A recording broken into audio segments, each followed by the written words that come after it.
one way for you to improve your micro podcast, I have to say, turn it into a happy hour. Happy hour. Yeah, Okay. Do you have a drink? I can get one.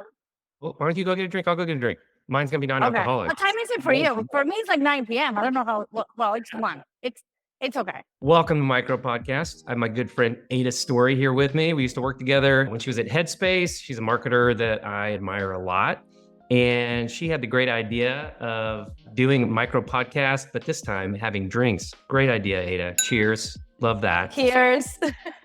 You were talking about a concept that I thought was really interesting, and it's the context test. And you were applying something that was used in software development, I think, and you were applying it to messaging and message framework.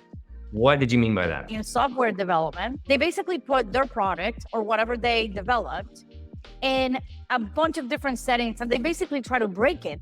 I thought that was genius. And I thought that, why not use this same principle with our messaging? The context test is taking your messaging, the differentiation, the value proposition that you're making, putting it in different contexts and trying to break it or break it. A while back, my team and I were, going through that process with a pretty complex product solution. I was like, struggling with the fact that all, competing solutions kind of like sounded the same. We were like, oh my God, this kind of sounds like it could be anything, right? I think a lot of people would think that if your messaging makes sense to a lot of different audiences, then it's great. And it's actually not, right? If there are like 3 things that you need to remember when you are, building out your messaging, what would those 3 things be as you are trying to break it, right? As you are doing the exercise of like changing the context, lead with value-based messaging, claim ownership in the market. Is this message something that only you can own? I think that's the most powerful thing. And last is,